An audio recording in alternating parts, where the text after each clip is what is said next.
For you on this particular bulletin, a lot has been happening in the country, and results for the by-elections that were held in Bonchari and Juja constituency continue to trickle in Bonchari. I understand we have a win already. We'll be giving you details about that. But right now, we want to cross over to Juja constituency in Kiambu County. We have Gladys Mungai, who has been following up this mini poll for us. A lot is coming from the ground. Mungai, I understand the candidates of the Jubilee Party and Jubilee Party supporters have just walked out of the Tallying Center as voting is currently, the results currently are being, the votes are being counted. Kindly tell us more about what is happening on the ground.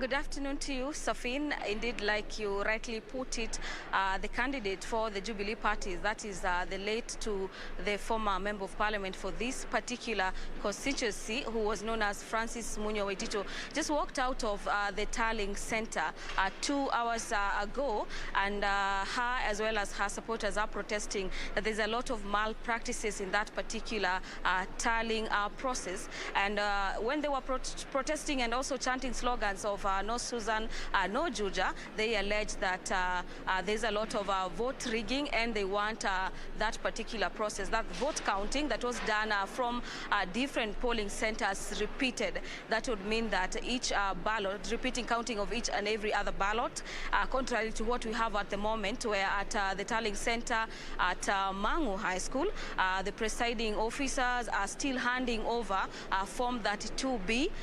That notwithstanding, the tallying process continued. This is after the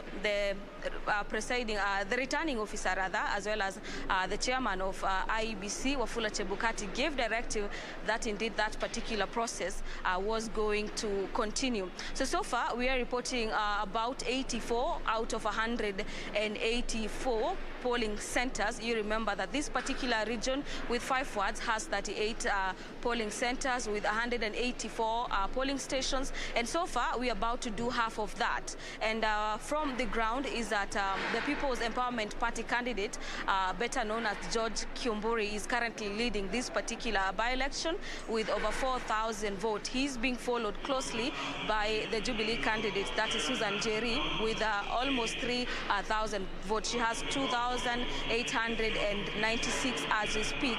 And an independent candidate is coming closely at number 3 with almost 1,000 votes. So the tallying process is continuing at Juja constituency. And earlier on, when Wafula Chebukati, that is the IEBC chairperson, gave his remarks in regards to yesterday's chaos, you remember that this particular tallying exercise was suspended last night at around 10 p.m. owing to the fact that factions came out alleging that some of their ballots had not made their way at Mangu High School, and they were demanding that the process is halted.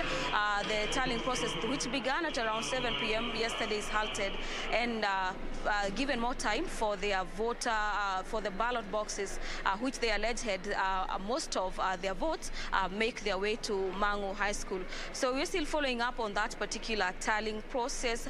Other than that, the issue of security matters, the issue of normalcy has been since restored since last night, and we saw members of the police force keep vigil throughout the day as well as throughout the night to ensure that there are no anomalies that could interrupt with the way this particular process will be conducted.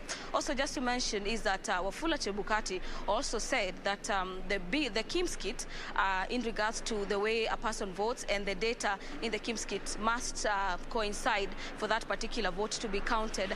He was just technically trying to issue a warning on people who might have made some fallen ballot papers make their way into the ballot boxes and finally onto their way into Mangu High School, saying that that particular process will not in any other way deter the outcome of this particular exercise, and that indeed the people of Juja constituency, that is the constituency with over 115,000 voters, will get to understand to get their particular member of parliament in the next general election. So we anticipate that by the end of today, so since we've done half of it, we anticipate probably by 6 p.m. we should be able to get to know the next member of parliament. Safin. All right, thank you so much, Gladys. But before I let you go, very quickly, there was a bit of tension earlier. What can you tell us with regards to the situation on the ground right now? How is the situation right now? I would say tension is no longer there. You also remember that the Jubilee faction, so to speak, already walked out of this particular tallying center. And what you have is the other 10 candidates remaining, as well as their agents and a few of their supporters trying to follow up on that particular process and seeing to it how that particular votes unfold.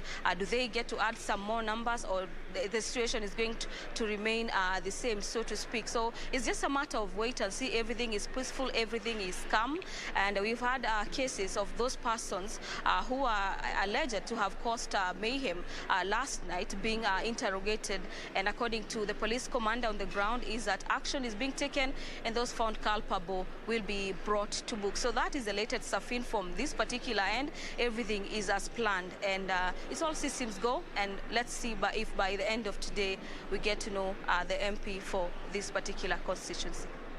Thank you so much, Gladys. Of course, it's a matter of wait and see. Thank you for burning the midnight oil for us and also staying close to that particular by-election. We are also going to be expecting updates from you as soon as you get them. Thank you, Gladys.